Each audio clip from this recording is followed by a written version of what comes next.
Bonjour tout le monde. Je pense que nous sommes ensemble pour 2 heures de temps et cette rencontre s'inscrit dans le cadre du projet Les Sentinelles des résolutions et qui, dans sa fenêtre 4, justement, promeut un peu les échanges et les discussions pour pouvoir en tirer des policy briefs, mais autour de thématiques qui s'inscrivent en droite ligne avec la problématique qui nous intéresse. C'est-à-dire comment est-ce que les femmes peuvent contribuer à la production d'informations, mais au-delà même les hommes et les femmes, mais spécifiquement les femmes, sur les thématiques qui sont en droite ligne avec les problématiques paix-sécurité, femmes, paix-sécurité. Alors, nous sommes donc aujourd'hui, pendant 2 heures de temps, pour pouvoir échanger sur la problématique femmes, paix, sécurité. Et dans quelques instants, nous allons passer la parole à Madame la directrice, professeure Adjaratou Waha Aïdara Ndiaye, directrice exécutive de Partners West Africa Sénégal. Ensuite, nous donnerons la parole à Madame la présidente du groupe de travail Femmes, Jeunes, Paix et Sécurité en Afrique de l'Ouest, section République de Guinée, Madame Nantene Kone, qui en est la présidente. Avant d'aller vers le cœur de notre rencontre aujourd'hui, il s'agira d'échanger essentiellement sur la manière de renforcer les stratégies nationales et régionales de promotion des programmes pour les femmes, la paix et la sécurité. Donc, sans trop tarder, je vais laisser la parole à Madame la professeure, directrice exécutive de Partners West Africa Sénégal, pour son mot de bienvenue. Madame Ndiaye, vous avez la parole. Bonjour, monsieur. Bonjour, chers panélistes. Bonjour, chers participants. C'est un plaisir pour moi de vous recevoir virtuellement à travers ce lien Zoom pour échanger sur les stratégies de promotion des résolutions femmes, paix et sécurité, mais également des instruments mis en place par la CEDEAO. C'est un plaisir d'avoir avec nous nos sœurs et Tata, Madame Diago Ndiaye, présidente régionale et nationale du RESFECO, Madame Dao, coordinatrice nationale du WANEP Togo, mais également notre sœur, Madame Boaré Bintou Founé Samake, qui est la présidente du WILDAF Mali. Ce sont des femmes très engagées qui étaient depuis très longtemps au devant de la scène sur les problématiques de promotion des droits des femmes et de plus en plus qui luttent non seulement pour la promotion et la protection de ces droits des femmes, aussi bien dans leurs pays respectifs qu'au niveau régional et même au niveau africain. Aujourd'hui, nous aurons le plaisir d'écouter ces grandes dames, mais nous allons susciter également la collaboration et surtout la participation active de toutes celles ou ceux qui sont en ligne avec nous. Certes, les droits des femmes ont connu des avancées, mais également nous avons beaucoup de défis et de challenges que nous pensons pouvoir appuyer à travers ce projet qui est financé par la National Endowment for Democracy. Toutes ces femmes, toutes ces plateformes et réseaux ont bien voulu accompagner ce projet, mais également travailler en synergie afin que les réseaux que nous occupons, les plateformes que nous occupons, puissent travailler en synergie afin qu'ensemble, nous puissions atteindre à l'horizon 2030 de meilleurs résultats. Certes, comme on l'a dit tantôt, nous avons eu des résultats probants, mais que les résultats soient meilleurs à l'horizon 2030. C'est sur ces mots que je vais vous remercier encore une fois. Et les sentinelles que nous sommes, nous pensons que ce sera un programme qui sera d'ici quelques années, un programme pas seulement régional, mais un programme africain, puisque d'autres pays se joindront sûrement à nous pour promouvoir les droits des femmes, pas seulement en Afrique, mais à travers le monde. Souvent, nous avons l'impression qu'en Afrique, les droits des femmes ne sont pas assez protégés, mais les données que nous avons nous montrent que l'Afrique, les femmes africaines ont été déjà en avance que les femmes des autres continents et nous espérons que nous allons retenir haut ce flambeau. Je vous remercie. Merci beaucoup, professeur, pour avoir été très brève, mais surtout pour avoir dit l'essentiel. Nous allons donc, sans trop tarder, puisqu'on m'informe que Nantenet finalement n'est pas disponible, ne fera pas partie des intervenantes dans cette partie ouverture, cérémonie d'ouverture. Donc, le professeur a finalement clos la cérémonie d'ouverture à travers cette allocution-là. Nous allons donc passer au débat, en réalité, aller dans le vif pour ne pas trop perdre de temps, puisqu'on n'a que 2 heures de temps.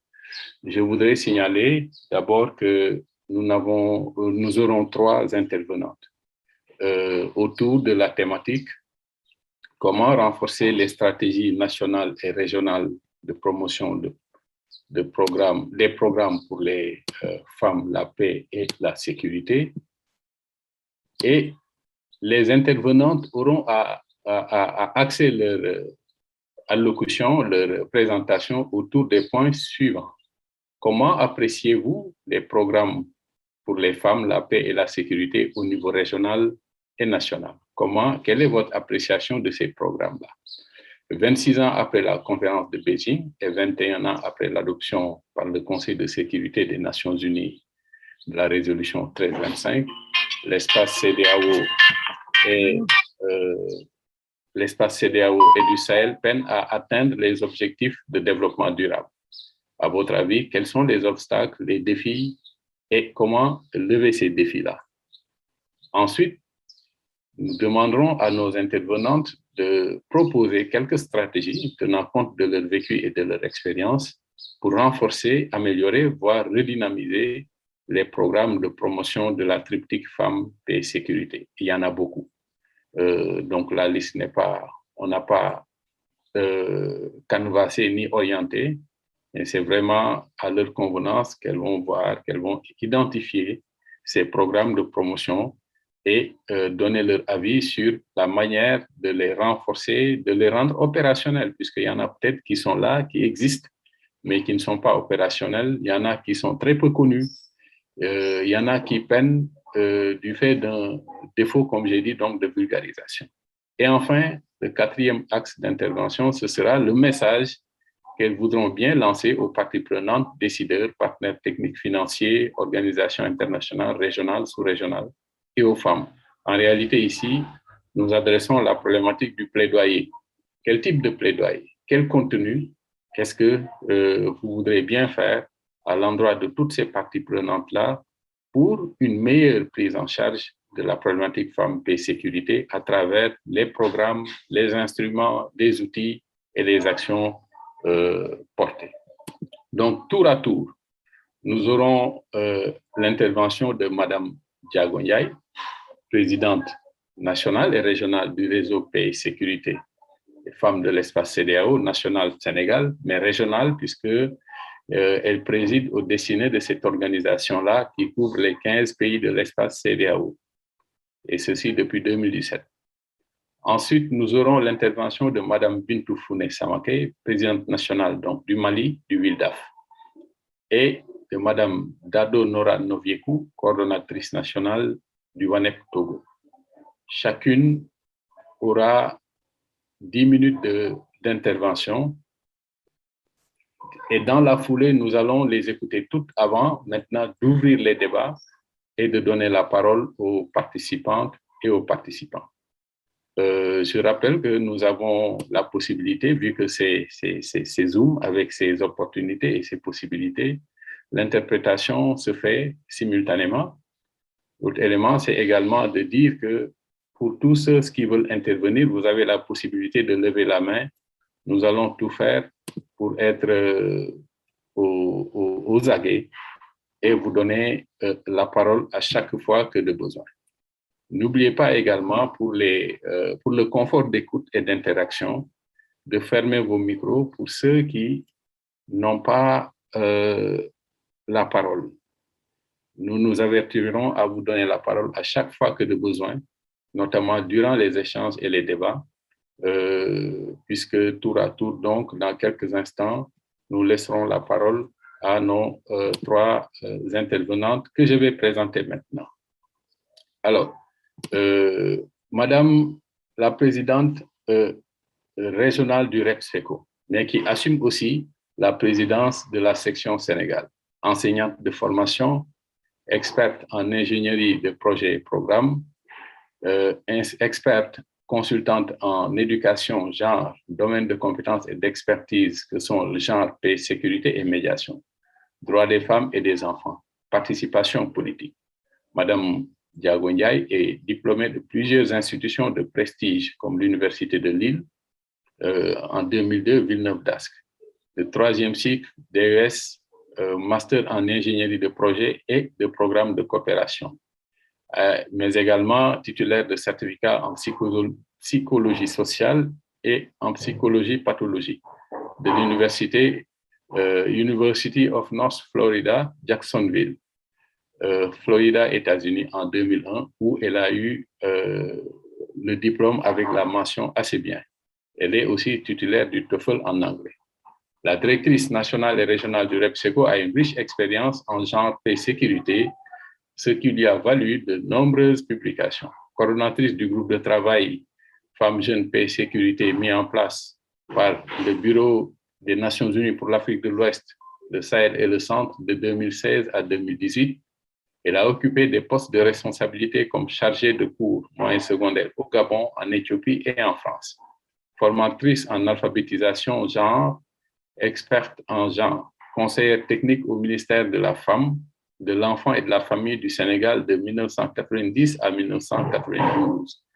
Experte consultante pour le programme Projet d'appui au groupement de promotion féminine, projet de lutte contre la pauvreté, projet d'alphabétisation, d'apprentissage des métiers sur la thématique genre, éducation de 1992 à 1999.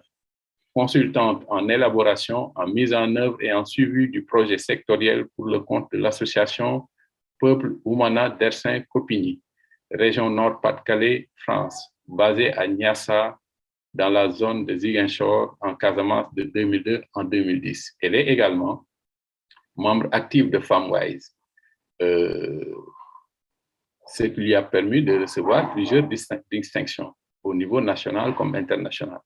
Ambassadrice de la paix universelle et membre de la Fédération pour la paix universelle, nommée lauréate au World of Difference Awards de l'Alliance internationale pour les femmes, reçue en 2010 à Washington, qui est une distinction du reste très prestigieuse destinée à 100 femmes, hommes et entrepreneurs d'Amérique, d'Afrique, d'Europe, d'Asie et d'Océanie. Chevalière de l'Ordre national du Lion, qui est une haute distinction décernée par le président de la République du Sénégal, championne pour la défense des droits humains avec le Haut Commissariat aux droits de l'homme, Bureau régional pour l'Afrique de l'Ouest, le Sahel et le Centre. Voilà, je pense même qu'on a voulu être sélectif puisqu'il y a toujours des choses à dire sur Madame la Présidente Diago Ndiaye. Nous vous laissons la parole pour 10 minutes afin de nous entretenir avec la thématique du jour. Madame la Présidente, vous avez la parole. Merci. Merci, Monsieur le modérateur. Est-ce qu'on peut enlever ça? Non, non, c'est bon. C'est bon. D'accord. Donc, Monsieur Seck Mamadou, je vous remercie, Monsieur le modérateur, pour vraiment cette présentation donc, de mon profil. Je vous remercie, mais je voudrais juste dire que les diplômes que j'ai eus en psychologie ont été également obtenus à l'Université Lille 3 à Villeneuve-d'Ascq en France. Peut-être qu'on s'est un peu trop trompé. C'est ce modeste TOEFL que j'ai eu à l'Université North Florida, donc de Jacksonville. Voilà. Mais ça ne m'a pas tellement été parce que depuis lors, je ne pratique pas l'anglais, donc je suis plutôt en régression par rapport à ça, même si je parviens à lire et écrire. Voilà. Merci beaucoup. Madame la Présidente, je vous dis bonjour. Je dis bonjour donc à mes collègues, amis, filles et sœurs donc les intervenants qui sont au niveau de ce panel. Je renouvelle donc mes félicitations, mes remerciements pour l'excellent travail que vous faites, Madame la directrice de PWA et à tout le monde. Donc, notre rencontre d'aujourd'hui porte sur la thématique comment renforcer les stratégies nationales et régionales de promotion des programmes pour les femmes, la paix et la sécurité. Et à travers ça, des questions nous ont été posées. Ces questions, on nous demande comment appréciez-vous les programmes pour les femmes, la paix et la sécurité au niveau national et au niveau régional. Je dirais d'abord que ces programmes ne sont pas très bien connus du grand public, des bénéficiaires et même de certains décideurs et même des parlementaires. L'appréciation aussi porte sur la complexité de ces programmes qui sont souvent très techniques et qui sont inaccessibles. Et le faible niveau de financement de ces programmes aussi donc, est à noter. Et ces programmes dépendent souvent du financement extérieur qui pose souvent des contraintes, on l'a dit. Les nouveaux textes donc des Nations Unies, aussi bien des Nations Unies de la CEDEAO que de l'Union africaine et autres institutions internationales, nous exhortent à mettre l'accent sur le développement d'un partenariat stratégique et durable. Donc, c'est fort de ce constat que nous avons le plaisir d'échanger avec vous sur cette thématique, sur la thématique énoncée pour une meilleure prise en compte des besoins spécifiques des femmes en matière de paix, de sécurité et pour le développement d'un meilleur partenariat qui visera la promotion des programmes pour les femmes, la paix, la sécurité en Afrique de l'Ouest et au Sahel. La situation des femmes et des jeunes dans le Sahel et en Afrique de l'Ouest après 26 ans après Beijing et 21 ans après la célébration de la résolution 1325. Et cette situation nous interpelle à travers l'ODD 5 et l'ODD 10. L'ODD 5 qui concerne l'égalité des sexes et l'autonomisation des femmes et des filles. Quant à l'ODD 10, porte sur l'amélioration de l'égalité des chances en adoptant des lois et en menant des politiques qui garantissent une amélioration durable des conditions de vie de tous. La persistance de ces inégalités qui sont très fortes menace l'atteinte de ces ODD dans leur ensemble, comme l'élimination de l'extrême pauvreté, la promotion d'un travail décent et surtout l'accès à une éducation de qualité. Je vais peut-être un peu m'appesantir sur ce point par rapport à la situation du Sénégal, le débat qui se pose actuellement. Ici, dans notre pays, on a comme projet de fabriquer, de confectionner des uniformes pour l'ensemble des établissements, des élèves du Sénégal, allant du préscolaire jusqu'au moyen secondaire et jusqu'en terminale. C'est une excellente chose. C'est ce qui se fait dans pas mal de pays, même ici au Sénégal, on voit des écoles qui ont leur propre tenue.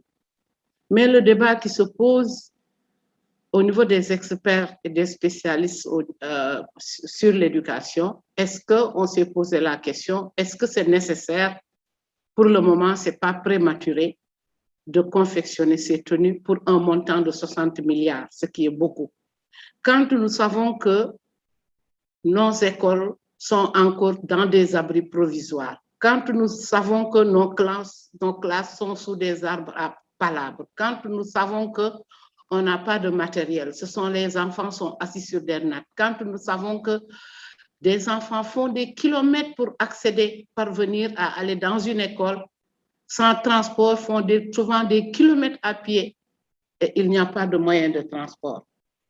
Quand nous savons également que le matériel pédagogique n'est pas disponible. Quand nous savons que les enseignants ont du mal à avoir leurs droits et que souvent, c'est des remous pendant toute l'année scolaire. Est-ce que c'est pertinent de consacrer 60 milliards pour ces tenues alors que nous avons de réels problèmes? Et que si nous parvenons à peut-être financer ce que je viens de décrire, nous pourrons parvenir en partie à cette éducation de thé, qui est une obligation au niveau des ODD qui consistent à ne laisser personne en rade. C'est ce que je voulais spécifier un peu. Et je crois que c'est la situation qui est générale au niveau partout d'ailleurs en Afrique, dans notre espace CEDEAO. Les femmes du Sahel, quant à elles, sont affectées par de nombreux conflits sociaux, communautaires. Il y a les guerres, il y a les crimes transfrontaliers avec des escalades de violence et de viol qui mettent en mal leur existence, l'existence de ces femmes, qui mettent en mal leur dignité, leur mieux vivre, leur mieux être. Malheureusement, elles ne sont pas associées à la recherche de riposte, à la recherche de réponses à ces crises qui sévissent l'Afrique de l'Ouest et le Sahel. Les enjeux et les défis qui se posent aux femmes en Afrique de l'Ouest et au Sahel sont vraiment nombreux, mais on va peut-être en sérier quelques-uns. Beaucoup d'années viennent d'être passées avec des interventions à faveur des femmes. C'est vrai, il y a eu des acquis. Plus axées, ces interventions sont axées sur le renforcement des capacités, la conception de normes, des normes politiques et leur dissémination. Mais hélas, la valorisation des femmes formées ou la mise en œuvre de ces politiques et programmes n'ont pas porté ni leur attention sur le financement qu'il faut. Dans ce nouveau partenariat pour le Sahel, la meilleure approche consisterait de baser les interventions pour rendre plus opérationnelle et plus effective la mise en œuvre de ces instruments dont nous parlons pour la promotion de la paix et de la sécurité pour les femmes. Les principaux défis que vivent les femmes et qu'il va falloir relever prioritairement sont d'abord cette pauvreté endémique qui se féminise de plus en plus, de nombreuses violations de leurs droits, parmi lesquelles on peut citer leur faible accès à l'éducation, particulièrement l'enseignement professionnel, qui est fondamental et qui constitue la principale contrainte qui les empêche de réussir au plan social, économique et politique. Mais l'autre point porte sur la faiblesse et le non-accès aux différentes ressources productives telles que les crédits, les garanties bancaires, l'accès à la terre, les mécanismes aux technologies de transformation qui leur permettent pas d'entreprendre et d'accroître leur productivité et leur productivité et leurs revenus, mais également les viols, les violences subies par les femmes en situation de conflit ou non, qui troublent leur existence, leur avenir et les plongent dans une situation de fragilité et de désespoir. L'extrémisme violent n'est pas en reste, qui terrorise les populations et tout particulièrement les femmes et les enfants, qui payent souvent le plus lourd tribut en tant que victimes. Et de plus en plus, elles sont associées également en tant qu'actrices. Je vous parlais des femmes. La radicalisation qui gagne de plus en plus nos filles. La bonne gouvernance qui est le premier ingrédient pour résoudre les disparités qui sont à la base des nombreuses frustrations et escalades de ces violences. Et comme solution, nous proposons d'arriver à trouver des modalités de financement qui arrivent au niveau de la base. Parce que souvent, on l'a dit, les financements sont souvent captés par les grandes organisations, mais est-ce qu'au niveau de nos communautés, de nos bases, les financements sont vraiment captés par les bénéficiaires? Surtout, même s'il arrive que ces financements parviennent à ces bénéficiaires, c'est vraiment un très faible pourcentage qui sont perçus et ça ne permet pas de faire le travail qu'il faut ou bien d'avoir les résultats escomptés. Donc, ces financements auprès des femmes rurales et le renforcement de leur capacité de résilience au changement climatique. Vous avez vu actuellement, le monde entier souffre de ce changement climatique, que ce soit en Europe, en Asie, en Afrique, vous avez vu les inondations, même ici au Sénégal. Donc, je pense qu'il est temps de réfléchir également sur cette question à travers la résolution 2349 qui prend en charge donc ces questions liées au changement climatique. Parmi les solutions également, on propose de fournir une assistance humanitaire aux femmes qui leur permet en même temps le renforcement de leur autonomisation, la préparation au développement et leur éviter l'accoutumance à l'assistanat. Je pense qu'il faut trouver des formules, qu'il faut trouver un système qui vraiment consistera à éliminer de plus en plus cette dépendance liée au financement des partenaires, liée à l'assistanat. C'est ce que je voulais dire par rapport à ce point. Mais également appuyer la mobilisation des femmes pour la paix. Elles sont engagées, ont un grand potentiel, mais ont besoin d'un point d'appui. Qu'est-ce qu'il faut mettre comme stratégie?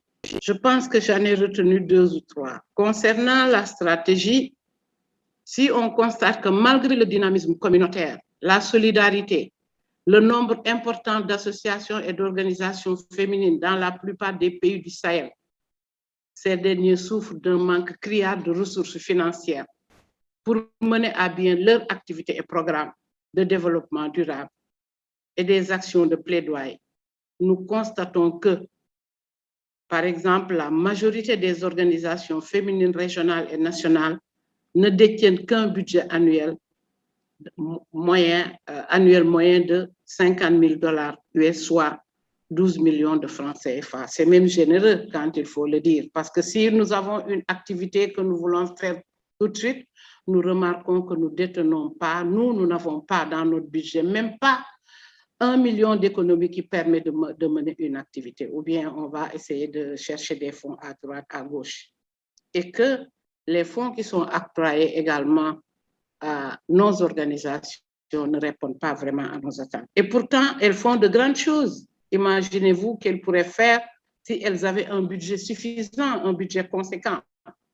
Donc, il s'agit, je pense, de proposer comment faire, nous former nos capacités pour une mobilisation de ressources, de nos ressources propres. Comment faire pour aller chercher des ressources, trouver des ressources. Bien sûr, toujours avec l'appui des partenaires, mais nous devons vraiment être capacités, être formés pour aller trouver les ressources là où il faut. Mais aussi, la stratégie consistera à mettre en place un partenariat stratégique et dynamique, durable, avec l'accompagnement toujours des PTF, mais également avec la mutualisation et la synergie de toutes les organisations, surtout au niveau régional. Ce qui va se faire avec nous, avec le Partners for Africa, avec les femmes du plateforme G5 Sahel, avec WANEP, qui a une grande expérience dans le domaine, avec qui encore ROAGELF, les organisations, avec le REFMAP. Donc, ça doit se faire. Ces actions peuvent également se reproduire au niveau national avec nos organisations fortes qui sont dans le secteur. Mais également, la stratégie consistera également à renforcer la capacité des femmes par rapport à leur autonomisation. Et enfin, nous recommandons, en recommandation, nous proposons donc, pour ce faire, nous recommandons la formulation et le développement d'un plan stratégique régional en faveur des femmes, avec comme principe le suivi de l'arrivée effective des financements aux femmes à la base pour permettre leur autonomisation et permettre aussi de rompre avec les tendances du passé qui n'ont pas permis de changer effectivement la situation des femmes dans le Sahel. Et la mise en place, le développement d'un vaste programme de renforcement de capacité des femmes rurales, comme on l'a dit plus haut. La définition de la mise en place et la définition et la mise en place de critères contraignants pour qu'au moins 30% de ces budgets, des projets, soient destinés au financement des projets spécifiques pour les femmes et l'intégration de ce pourcentage comme critère d'approbation de ces projets. En faire une conditionnalité. À chaque fois qu'il faut mettre maintenant un projet, il faut que ça soit une conditionnalité pour que le projet soit accepté. Le financement des organisations féminines régionales œuvrant pour la paix, comme le RESPECO, comme Partners for West Africa, la plateforme des femmes du G5 Sahel, le ROAGEL, le REFMAP et d'autres organisations, avec des fonds catalytiques. Quand je parle de fonds catalytiques pour l'appui institutionnel pendant au moins 3 ou 4 ans, on peut serrer ça. Un fonds, par exemple, genre, je pense qu'on en a parlé au Burkina, Madame la Présidente, Monsieur le Modérateur, on a eu à l'évoquer lors de notre dernière rencontre au Burkina. Un fonds aussi qui sera dédié pour les programmes axés sur la paix et la sécurité. Un fonds qui sera dédié spécifiquement à l'autonomisation des femmes. C'est là où je parle de fonds catalytiques. Ces organisations, donc, dont une est attachée à la CEDEAO, comme nous et le ROAGEL, de le G5 Sahel, donc avec l'appui des Nations Unies pour une réalisation de ces plans. Le financement d'un plus grand nombre de mouvements de femmes pour la paix dans le Sahel à travers un programme visant la lutte contre l'extrémisme violent, la gestion des conflits communautaires, surtout dans les régions transfrontalières. Le monde a célébré le 20e anniversaire de la Présidente, vous pouvez conclure. Nous avons un peu dépassé le temps. Oui. D'accord. Peut-être même simplement mettre l'accent sur les messages que je voudrais lancer au PTF, d'abord à l'endroit des gouvernements pour le respect des engagements et porter une attention particulière sur le financement de ces plans d'action concernant la résolution 1325, mais également à l'endroit peut-être des PTF pour qu'ils parviennent à développer des programmes qui mettent l'accent sur la cohérence et la concertation pour des actions beaucoup plus efficaces et pour une harmonisation des interventions, avec des mécanismes de redevabilité dans lesquels siégeraient les représentants des gouvernements, de la société civile et surtout des organisations féminines, des jeunes et des femmes et autres plateformes. Je vous remercie de votre aimable attention. Le reste peut-être ressortira au niveau des questions. Excusez-moi d'avoir débordé un peu. Merci. Non, tout a été intéressant, raison pour laquelle d'ailleurs nous vous avons laissé développer. Parce que c'était de bonnes idées et de bonnes propositions à des niveaux très stratégiques. Et c'est là d'ailleurs où je vais embrayer pour évoquer un peu l'idée, la forte recommandation de formuler un plan stratégique régional avec plusieurs axes et à partir duquel plan stratégique, justement, des conséquences financières, d'opportunités d'accompagnement devraient être tirées au profit des organisations. Je retiens aussi cette idée-là de faire une forte jonction de toutes les organisations de femmes d'envergure pour parler d'une seule voix, mais également, puisque en réalité, tout est question d'hégémonie, on comprend que ce soit au niveau étatique, que ce soit au niveau organisationnel, que ce soit même au niveau associatif, tout est question d'hégémonie et de voix audible. Et j'ai compris qu'à travers cette forte recommandation-là, de faire une jonction de toutes les organisations de femmes très fortes à travers l'Afrique, c'est de pouvoir d'abord parler d'une seule voix et de pouvoir exercer une forte pression afin que les objectifs fixés soient atteints, mais afin aussi que les solutions que vous avez ébauchées puissent être suivies, c'est-à-dire trouver des modalités de financement au profit de la base. On a compris effectivement que c'est un peu le modèle de financement zaïrois, c'est-à-dire que du plus haut au plus bas, au fur et à mesure que ça descend, chaque niveau prend une bonne partie et finalement, la base ne reçoit pas grand-chose. L'autre solution, c'est de réfléchir sur la question du changement climatique et de ses impacts sur les femmes, essentiellement, à travers la résolution 2349, comme vous l'avez évoqué. Et enfin, fournir une assistance humanitaire pour éliminer toute forme de dépendance des femmes. C'est-à-dire que l'idée que vous suggérez ici est d'aller vers des réponses structurelles afin que les femmes ne soient plus dans ces formes de dépendance-là et afin d'arriver à leur autonomisation. Voilà essentiellement ce que j'ai retenu, bien évidemment, en plus du contexte que vous avez fort bien décrit, la méconnaissance des textes, leur technicité, le défi de la mobilisation des ressources, les conflits socio-communautaires dans l'environnement sahélien, sans une réelle implication des femmes dans la recherche de solutions, l'extrémisme violent, la radicalisation et la mauvaise gouvernance, qui sont des déterminants aussi essentiels à cette faible implication des femmes dans le processus, dans les processus de paix. Voilà, Présidente, merci pour cette communication. Je voudrais juste rappeler que l'interprétation se poursuit. Donc, nos panélistes essayaient d'avoir un rythme qui ne déroute pas nos interprètes afin qu'ils puissent suivre de manière optimale le contenu des échanges. Alors, je vois ici certains qui dans la barre de discussion, il y a des intervenants. Donc, au fur et à mesure, nous ne manquerons pas pour chaque information essentielle, nous ne manquerons pas de le relayer.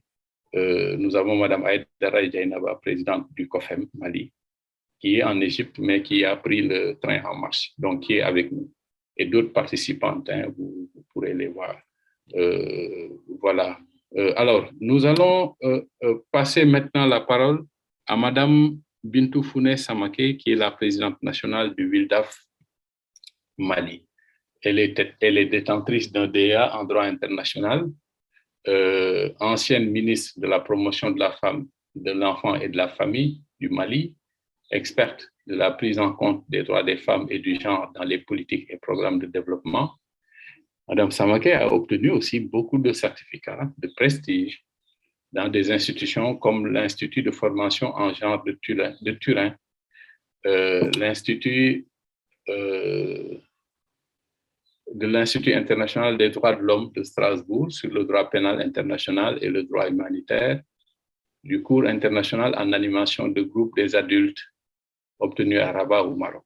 Elle a enseigné, Madame Samaké, le droit civil dans les grandes écoles du Mali, comme l'ex-école nationale d'administration à la faculté de droit et à l'école militaire d'administration de Koulikoro. Elle est présidente du WILDAF, point focal pays et vice-présidente de la coalition pour l'observation citoyenne des élections du Mali, membre de la coalition pour l'accès à la justice des victimes de violences sexuelles liées au conflit. Et depuis 1995, Madame Boiré travaille sur les questions de droits humains et spécifiquement sur les droits de la femme.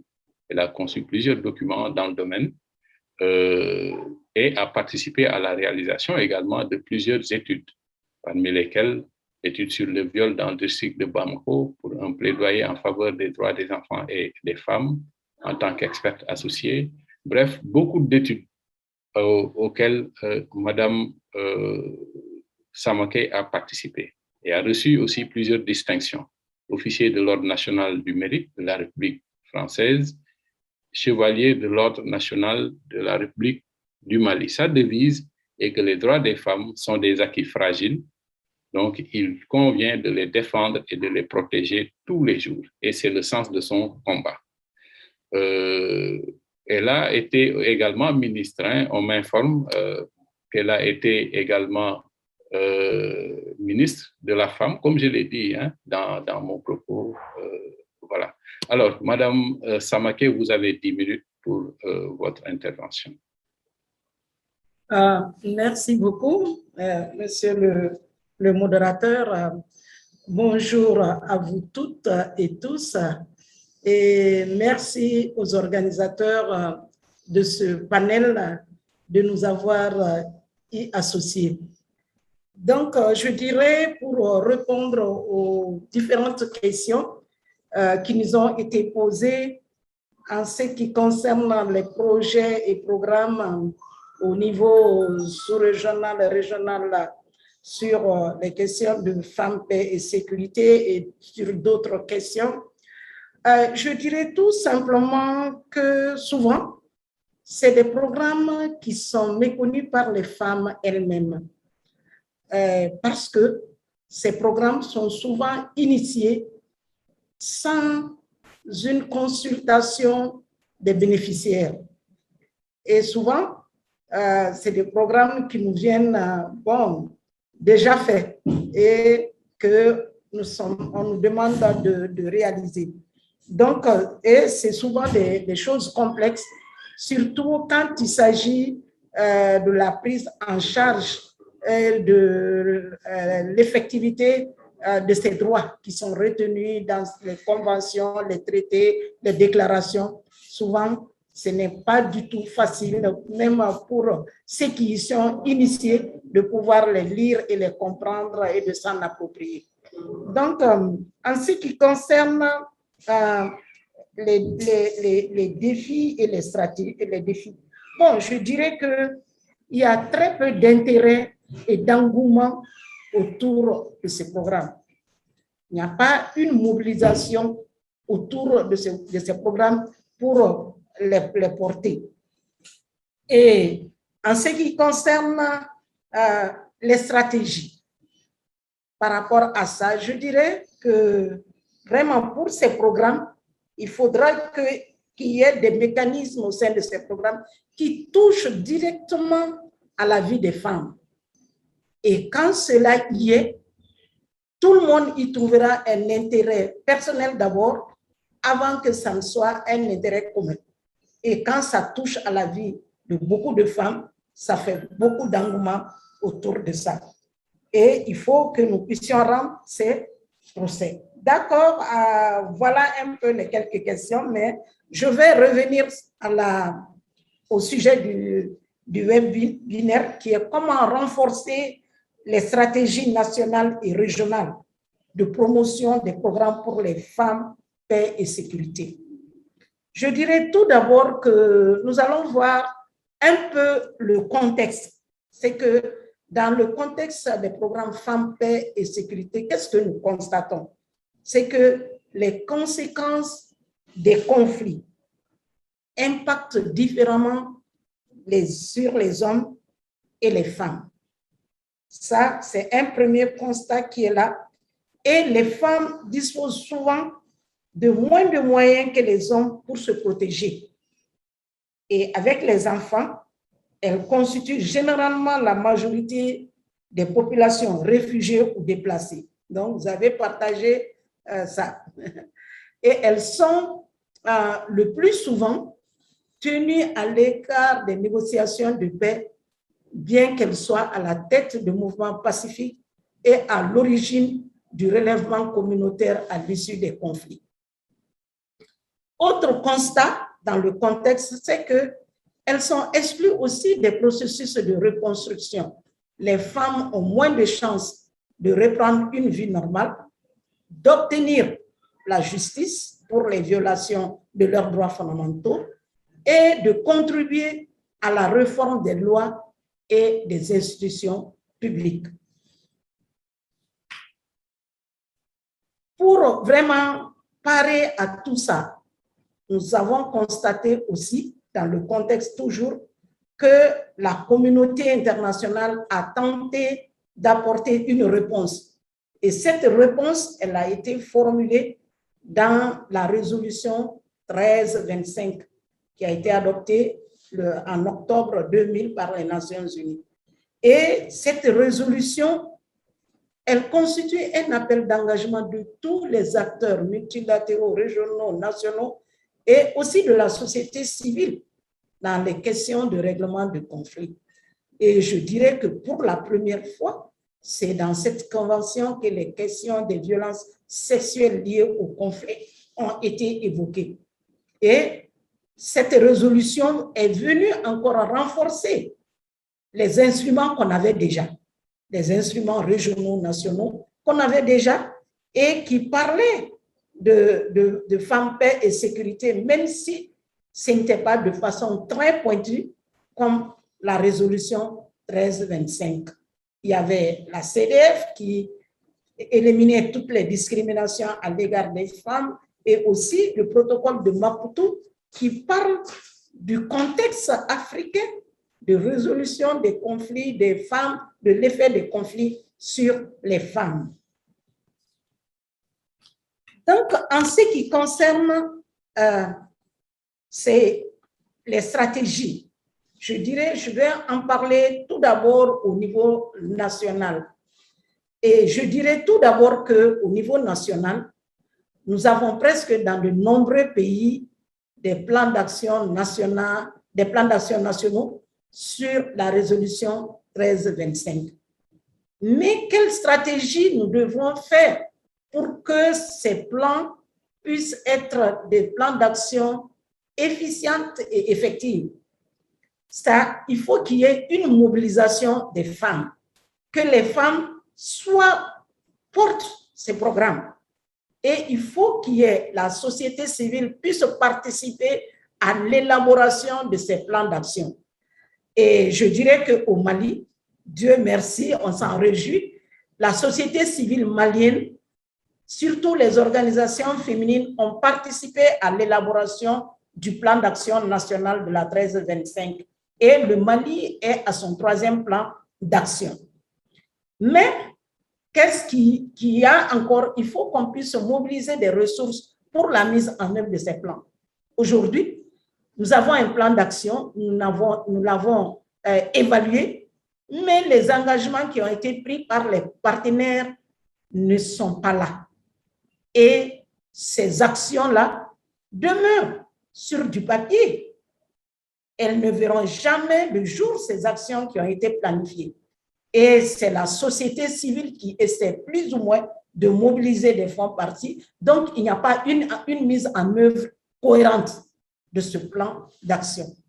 Et je dirais que généralement, qu'est-ce qu'on constate? On constate que ces plans d'action sont logés au niveau du ministère des Genres, comme si les questions de paix et de réconciliation et de sécurité ne concernent que les femmes, alors que ces questions sont traitées ailleurs quand il s'agit de prendre des accords pour la paix, pour la reconstruction. Ces accords sont traités ailleurs, pas au niveau du ministère du genre. Donc, il faut qu'on puisse intégrer les principaux éléments de nos plans d'action dans les plans prioritaires des ministères nationaux de la Défense, de l'Intérieur, de la Justice, de la Reconstruction et des Finances, en plus du ministère des Genres.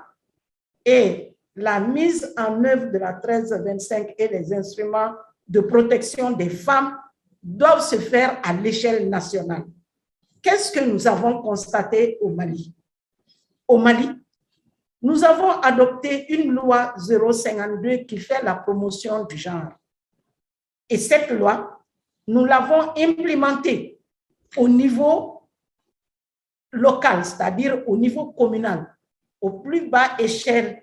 Et là, qu'est-ce que nous avons constaté? C'est que cette loi disait qu'il fallait faire prendre en compte 30% de l'un ou de l'autre sexe au niveau des postes de décision et des postes électifs. Aux élections communales, à la base, cette loi a été implémentée. Et nous avons fait un bond, c'est-à-dire le taux national était de 12% pour les conseillères communales. Nous nous sommes retrouvés à 28%. Donc ça, c'est un bond. Et c'est le résultat de la mise à échelle, c'est-à-dire cette loi a été vulgarisée jusqu'au niveau des communes, de la base. Donc, ce qui fait que déjà, toutes les femmes ont en tête qu'il y a cette loi et elles y veillent, elles surveillent au niveau de la constitution des listes. Mais aujourd'hui, au Mali, nous avons un véritable blocage. Il s'agit d'implémenter cette loi en ce qui concerne les postes nominatifs. Nous n'avons pas de mécanisme pour faire sauter ce verrou. Et nous pensons que les femmes ne se sont pas mobilisées réellement autour de ça.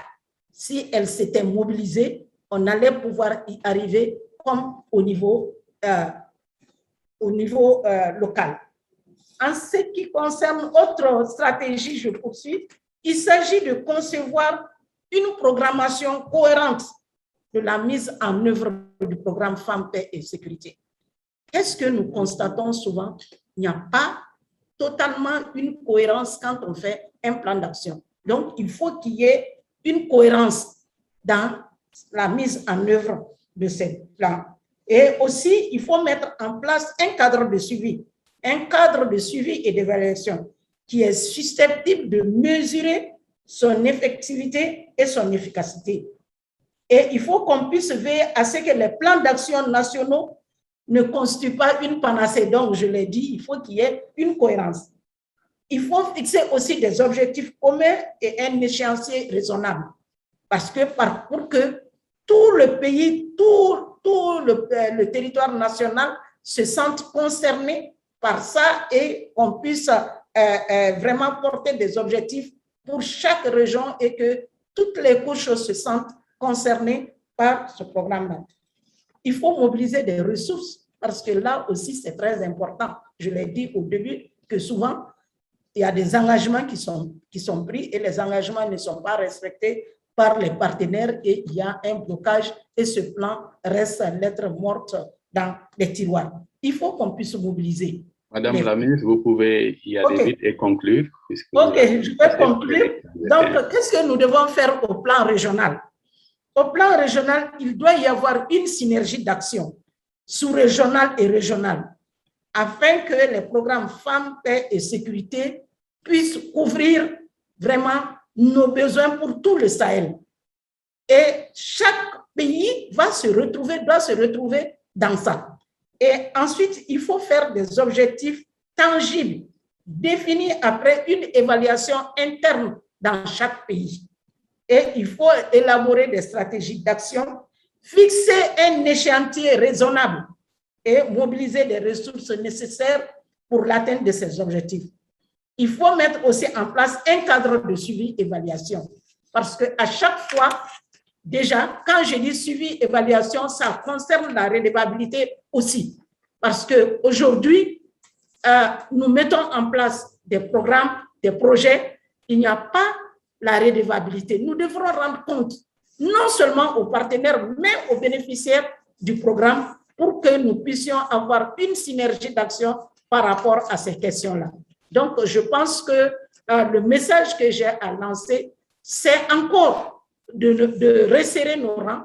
Et cette initiative qui est là aujourd'hui, je la salue très sincèrement parce que lorsque les femmes se donnent la main et s'engagent ensemble, je pense que nous avons la capacité d'avoir des résultats. Et je peux vous dire que les Maliennes aujourd'hui, nous sommes engagés et nous irons avec vous. Merci beaucoup pour votre... Un adage, quand je suis seule, je vais plus vite, mais quand nous sommes ensemble, nous allons plus loin. Merci. Merci beaucoup. Merci beaucoup. Merci. C'est sur cette note de sagesse qu'on va vous remercier. Merci. Et dire que votre intervention essentiellement rejoint celle de Madame la Présidente Diago Ndiaye. Quand vous parlez de synergie d'action, c'est parler d'une seule voix. La problématique de l'approche, vous l'avez évoqué aussi dans vos propos introductifs. La plupart de ces programmes sont méconnus, mais surtout l'approche est verticale, c'est-à-dire que c'est du top-down. On n'a pas impliqué les bénéficiaires dans leur élaboration. Et au-delà de cela aussi, ce qui posera d'ailleurs un problème d'appropriation, puisque les bénéficiaires qui ne sont pas consultés, qui n'ont pas droit au chapitre, qui ne sont là que pour consommer du prêt à mettre en œuvre, comme on dit, comme du prêt à porter, ça risque de ne pas vous aller comme il faut. Donc, justement, ce qui en fait la complexité, mais au-delà aussi, leur technicité pose problème. Donc, les défis, vous les avez évoqués. C'est peu d'intérêt et d'engouement de la part autour de ces programmes. Il n'y a pas de mobilisation autour de ces programmes, mais on le comprend à partir du moment où c'est une approche un peu désincarnée. On n'a pas impliqué les acteurs, les bénéficiaires à la base. Donc, leur demander de s'impliquer, de se mobiliser autour risque de poser problème. Et j'ai compris que essentiellement, ce que vous suggérez, c'est que ces programmes puissent avoir un impact direct, c'est-à-dire que le citoyen puisse se retrouver là-dedans avant de se l'approprier et de pouvoir justement se mobiliser autour. Donc, on comprend essentiellement cela, mais vous avez également montré un peu l'impact différencié selon le sexe de ces conflits-là. Les femmes sont beaucoup plus impactées négativement Et d'ailleurs, ça se comprend puisque les hommes sont les acteurs essentiels de ces exactions. Donc, les femmes en seront victimes et les femmes. Et à travers l'exemple que vous avez donné sur le Mali, les difficultés, les efforts fournis, on comprend que ce combat-là, femmes, paix, sécurité, n'est pas un long fleuve tranquille. C'est sûrement cela qui a déterminé votre slogan,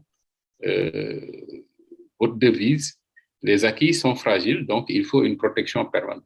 Il faut une vigie citoyenne permanente, il faut une veille permanente pour pouvoir arriver à consolider ces acquis-là et ne pas en faire des acquis réversibles.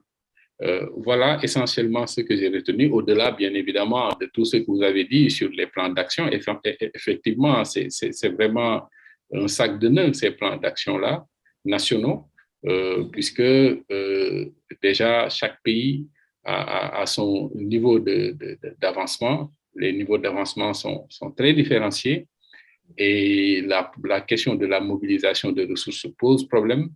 La faible implication des autorités publiques, qui d'ailleurs doivent être à la base les maîtres d'œuvre, pose problème. Donc, il y a beaucoup de problèmes que l'on peut relever.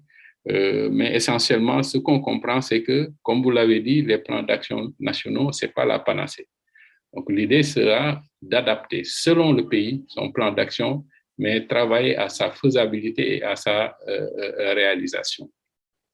Voilà essentiellement ce que nous avons retenu de cette intervention très, très, très, très intéressante. Nous ne manquerons pas justement de les verser dans la note d'orientation qui sera issue de cette rencontre-là. Alors, merci beaucoup, Madame la Ministre.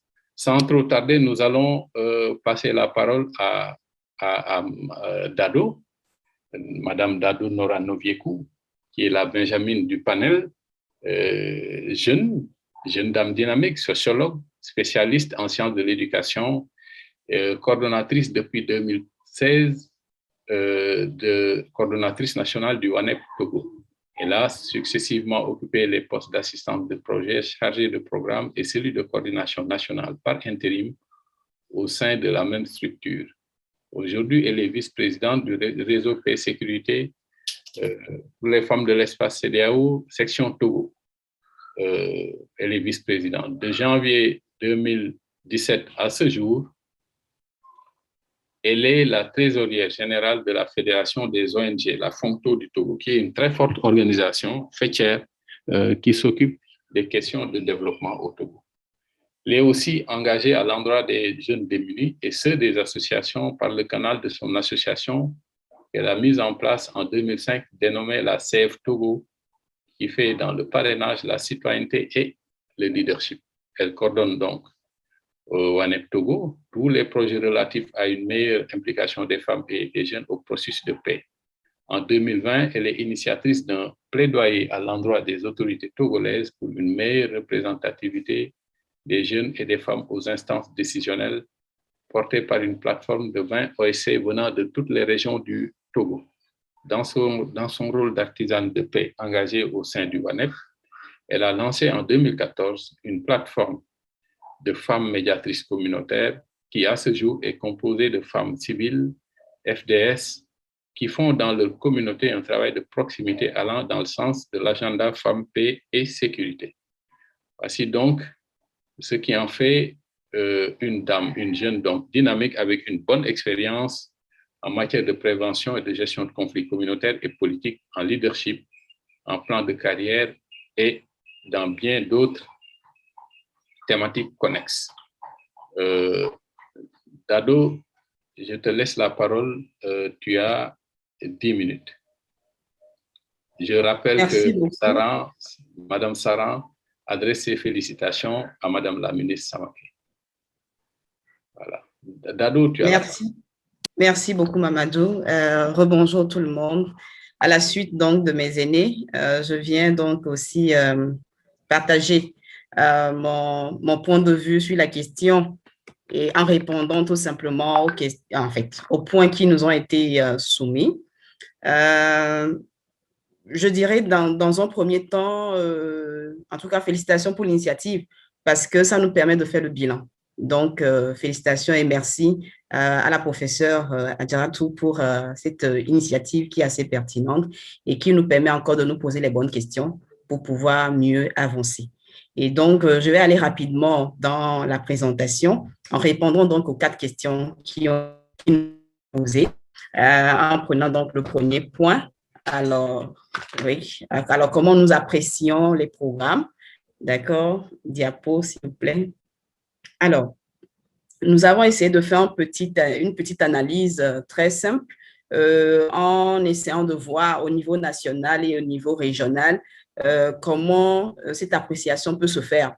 Et nous en avons déduit quelques points. Alors, au niveau national, déjà, nous disons qu'on sent quand même qu'il y a un effort pour institutionnaliser ou pour domestiquer les programmes relatifs aux actions en faveur des femmes, paix, sécurité, par l'élaboration et la mise en œuvre des plans d'action national sur la 1325. On sent qu'il y a un effort, qu'on voit un peu tous les pays, il y a un effort. C'est d'ailleurs une chose positive. Toutefois, on remarque qu'il y a quand même pas mal on va dire, de lacunes.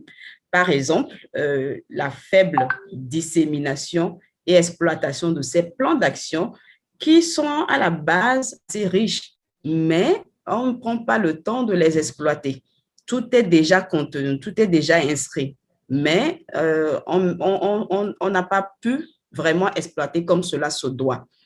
L'autre chose, c'est qu'il y a un déficit d'appropriation des objectifs de ces plans par les ministères en charge.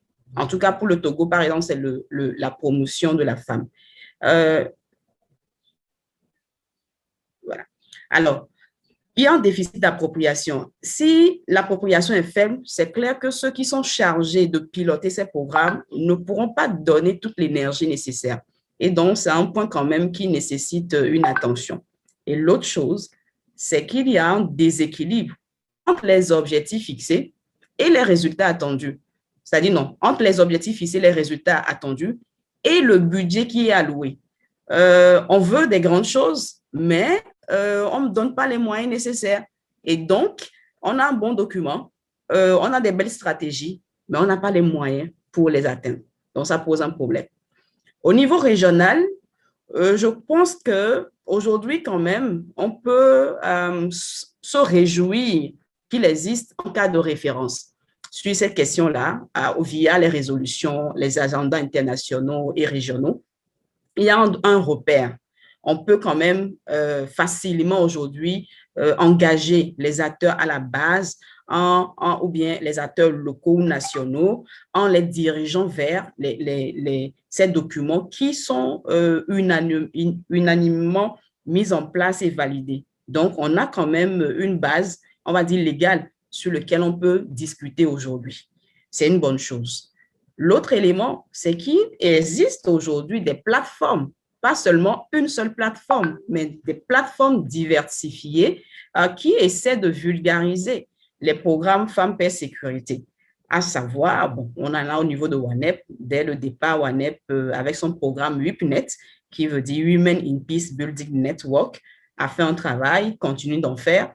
Il y a après RESFECO aussi qui en fait. Vous avez FemWise, vous avez même en fait, comment on dit, PWA qui nous rassemble ici ce matin. Donc, il y a pas mal de plateformes, en tout cas, qui essaient de s'engager davantage sur la question de la vulgarisation de ces programmes-là. Comparé à des années plus tôt, ce n'était pas évident.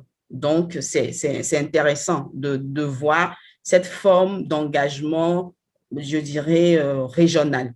Mais là aussi, au niveau régional, je trouve qu'il y a 2 soucis. Le premier, pour moi, c'est l'absence de plan stratégique au niveau de la plupart des plateformes. On veut bien faire, c'est bien, mais c'est quoi les orientations stratégiques autour desquelles on se fixe pour avoir des résultats de qualité? Et donc, sans plan stratégique, il serait difficile de faire un ciblage des actions d'impact. On ne peut pas, parce qu'il n'y a pas d'indicateur, il y a rien. Donc, ce n'est pas tout le monde, toutes les plateformes qui ont des plans stratégiques, alors que c'est important. L'autre élément, c'est aussi que les moyens aussi mis à disposition sont inférieurs aux ambitions. Je crois que la présidente Diago l'avait dit, Madame Boiré aussi l'a dit, les budgets sont assez faibles et il faut reconnaître que c'est un problème. Et en tout cas, ça nécessite une action. Les budgets sont assez faibles. C'est un peu comme si on n'est pas très engagé sur la question. Je vais y revenir dans certainement les diapos qui vont suivre. Donc, je vais comme ça au point 2 pour répondre donc à la question de quels sont les obstacles, qu'est-ce qu'il faut faire. D'accord.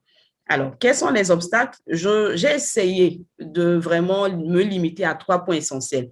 On peut en trouver pas mal, c'est vrai, mais je me limite juste à 3 points essentiels.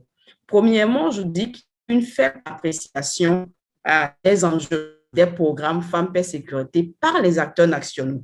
C'est un peu comme si ça devient un effet de mode, Femmes, Paix, Sécurité, d'accord, mais ça de façon transversale. Mais est-ce qu'on y croit vraiment? Je ne pense pas. Je ne pense pas. Il y a une faible appréciation des enjeux. Je ne pense pas aussi que la plupart des acteurs nationaux comprennent le bien fondé de ces programmes-là. C'est comme juste, c'est pour faire plaisir à la communauté internationale et puis on s'arrête là. Ça pose un problème. Deuxième chose, il y a une absence généralement d'équipes dédiées à l'opérationnalisation de ces programmes.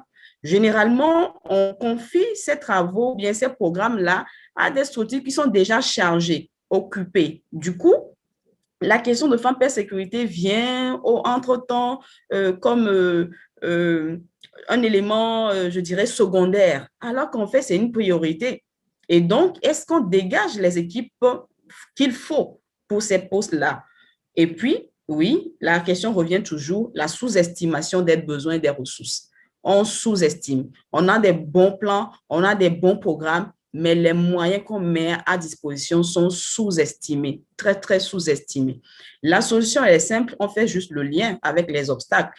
C'est-à-dire, dans un premier temps, c'est amener les acteurs clés au poste décisionnel et opérationnel à cerner les enjeux et le bien fondé de ces programmes-là. Mais ça veut dire aussi qu'il faut savoir positionner les acteurs. C'est-à-dire qu'on ne met pas qui on veut, mais celui qui peut faire le travail. C'est aussi un point intéressant ou important. Deuxième solution qu'on peut avoir, en lien toujours aux obstacles, c'est-à-dire l'obstacle 2 que j'ai identifié, c'est mettre en place des équipes disponibles et outillées à animer ces programmes. Sinon, bon, on va faire des plans d'action 4 ans, 5 ans, et puis on va se retrouver au moment du bilan qu'on n'a même pas fait 40% de ce plan ou de ces plans. Et c'est ce qui arrive généralement. Dernière solution, bien en lien à l'obstacle 3, c'est de dégager des ressources nécessaires à l'atteinte. Du moment où on sait ce qu'on veut faire, c'est clair qu'il faut évaluer objectivement les besoins et chercher les moyens. Mais je pense que ça, c'est vraiment le grand problème. Les documents sont bons, le contenu est bien, mais on ne prend pas le temps de vraiment faire… des fois, l'évaluation, elle est bien faite aussi en termes de budget, mais on ne dégage pas ce budget-là. Nous, par exemple, au Togo, on a un plan d'action national sur la 1325 et les autres résolutions. Le budget y est, mais on n'a pas dégagé ces fonds. Ça pose un problème. Diapo, s'il vous plaît. Alors, pour la troisième question, oui, quelques stratégies. Nous avons pensé à 3 choses, comme la question l'a posée. Quelle stratégie pour renforcer d'abord, améliorer et redynamiser? Nous disons que pour renforcer, il faut veiller à une meilleure compréhension des enjeux par les acteurs décisionnels de mise en œuvre. Il faut veiller. Ce n'est pas évident que tout le monde comprenne. Deuxième chose, il faut assurer une appropriation des objectifs fixés par ces programmes-là. Si on comprend là où on va, on saura comment s'organiser pour atteindre les résultats attendus. Alors, dans la logique d'améliorer les programmes, je pense qu'il est important… Vous pouvez aller vite pour éviter les développements, vu qu'il ne nous reste plus que 45 minutes de temps de se faire la synthèse et d'ouvrir les débats. D'accord. Alors, pour améliorer, il est important de contextualiser donc les contenus de ces programmes en prenant en compte les défis et réalités de chaque de chaque pays. Je vais peut-être aller rapidement au niveau de la redynamisation en disant qu'il est aussi important de faire l'évaluation des actions antérieures et de redéfinir les programmes en lien aux conclusions de ces évaluations. Et pour terminer, donc, au point 4, la question de quel message. Alors, quel message? Je pense que le message est simple. Il faut un engagement effectif de tous les acteurs, mais dans la durée, avec des moyens suffisants pour des résultats de qualité dans une démarche concertée, coordonnée et efficiente. Si on a ça comme, je dirais, leitmotiv, je pense qu'on pourra arriver à faire quelque chose de meilleur que ce qui est déjà fait, qui n'est pas mal, mais qui a besoin tout simplement de plus de tonus et d'engagement. Merci beaucoup. Merci beaucoup, Dado. Merci beaucoup pour cette intervention qui cadre vraiment avec les questions posées. C'est d'autant d'ailleurs que vous avez voulu être très logique dans les interventions en posant les mêmes questions et en apportant les réponses qu'il fallait de manière assez directe. Et c'était ça ce qui était attendu. Merci beaucoup. On comprend essentiellement que le gros souci, c'est il y a de l'existant, les cadres existent, les instruments existent, mais on a compris à travers votre intervention que un problème de mise en œuvre se pose, mais également un problème de volonté politique et donc de mobilisation de ressources essentiellement. On a également compris que les ressources techniques nécessaires à la mise en œuvre de ces instruments font défaut. Ce qui rejoint d'ailleurs l'intervention de tout à l'heure, Mme Samaké, qui parlait de nécessité de renforcer les capacités techniques, faire du suivi, évaluation, etc. Ça, on a compris que c'était à l'endroit des organisations de femmes qui doivent mettre en œuvre ces projets, etc. Il leur faut des capacités techniques. Et c'est quelque part ce que vous avez proposé, et puis les pistes de solutions, notamment les obstacles, bien évidemment, auxquels vous avez, à chaque obstacle, vous l'avez lié à une solution, faible appréciation des enjeux par les acteurs, absence d'équipe dédiée à l'opérationnalisation, ce qui pose un problème de capacité technique, et sous-estimation des besoins et des ressources, ce qui pose un problème de mobilisation de ressources. Bon, les solutions qui s'en dégagent, on peut bien évidemment les identifier. Voilà globalement ce qui a été dit sur ces 3 interventions, très intéressantes du reste, et chacun l'a abordé sous sa perspective qui lui est propre, avec ses propres sensibilités, et on comprend que c'est selon ses expériences et son vécu que les stratégies ont été proposées. Quand, par exemple, Madame la ministre, à un très haut niveau, parle de l'impérieuse nécessité d'aller vers l'identification au niveau de chaque ministère, développer des problématiques genre au niveau de chaque ministère, on comprend que c'est son vécu, son histoire en tant que ministre au sein d'un gouvernement qui a quelque part déterminé cette approche stratégique qu'elle propose. C'est juste un exemple que je donne, on va y venir à la fin. Donc, on va ouvrir les débats. Normalement, on devait avoir 1 heure de débat, et on a pris un peu de retard. Donc, disons, donnons-nous 30 minutes d'échange pour clôturer en 10 minutes et faire la synthèse. Donc, nous allons laisser la parole à qui la veut. Nous voudrions juste que vous soyez très concis. N'oubliez pas de lever la main pour ceux qui sont dans les dispositions pour qu'on vous donne la parole, signalez-vous. À défaut, vous pouvez spontanément prendre la parole, mais juste en vous annonçant pour qu'on puisse vous la donner. Fermez les micros pour ceux qui n'interviennent pas pour nous faciliter le confort d'écoute et d'interaction. L'interprétation se fait également pour ceux qui voudraient bien intervenir et qui comprennent la langue anglaise, ils ont la possibilité de le faire. Je rappelle que nous sommes suivis également sur YouTube et Facebook.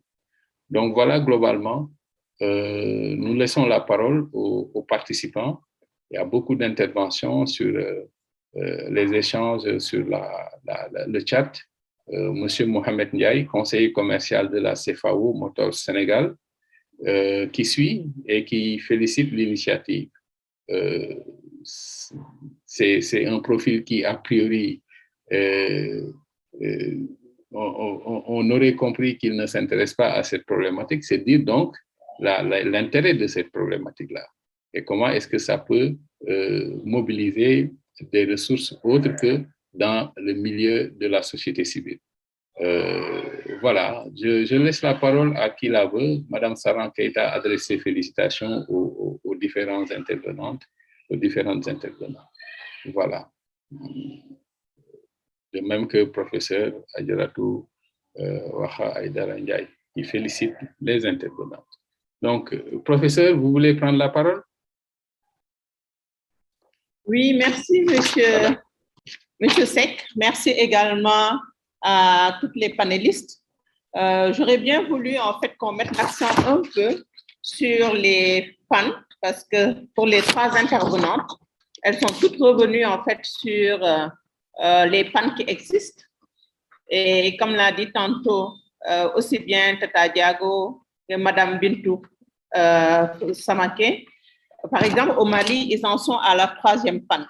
Et tout le monde soulève, en fait, le problème de ressources pour la mise en œuvre, mais également le fait que ces pannes soient uniquement logées au niveau des ministères chargés de la femme ou bien du genre en fonction des pays. Mais j'aurais également aimé soulever un problème qu'on pose de plus en plus, c'est au niveau des pays. Certes, on attend beaucoup des PTF des partenaires, mais au niveau des pays, est-ce qu'on pourrait avoir, en fait, puisqu'on a des profils différents, 3 pays différents, est-ce que dans ces différents pays, ou bien aussi parmi ceux qui sont spectateurs, ceux qui participent peut-être sur le chat ou bien qui voudraient bien prendre la parole, est-ce qu'il y a des pays qui ont officiellement alloué une part de leur budget pour la mise en œuvre des plans d'action? Je pense que ça aussi, c'est un défi à relever et c'est quelque chose que nous pourrons plaider, qui pourrait également être l'objet de plaidoyer pour nous, les femmes sentinelles. Je vous remercie. Merci beaucoup, professeur. Je pense que nos panélistes ont pris note. Les intervenants aussi, les participants peuvent contribuer pour apporter des réponses. Je vois Madame Boiré qui lève la main. Vous avez la parole, Madame la ministre. OK. Je dirais que ça doit être effectivement un sujet de plaidoyer. Parce que généralement, ces plans sont élaborés avec l'appui des partenaires. Et c'est des partenaires qui s'engagent pour pouvoir apporter les ressources pour sa mise en œuvre. Et lorsque ces ressources ne sont pas au rendez-vous, donc le plan reste lettre morte. Et je peux vous dire que j'avais vraiment nourri l'initiative pour que ce plan soit approprié à un niveau élevé. Parce que lorsque nous avons lancé notre 3e plan de la plan d'action de la 1325, c'était sous ma responsabilité. En ce moment, j'étais ministre et j'ai souhaité que le Premier ministre soit là pour le lancement, mais aussi signer ce plan d'action.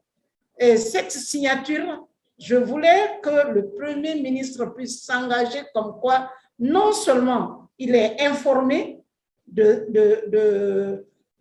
fait du contenu de ce plan d'action, mais aussi d'avoir un engagement de sa part. Et donc, dans le budget d'État, il n'y a pas de ligne budgétaire pour la prise en compte de la 1325.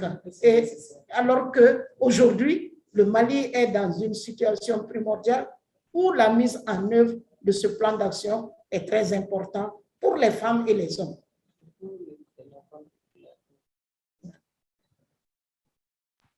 Merci beaucoup. Merci beaucoup. Alors, je vois Madame Diago Ndiaye, présidente. Vous voulez prendre la parole? Oui.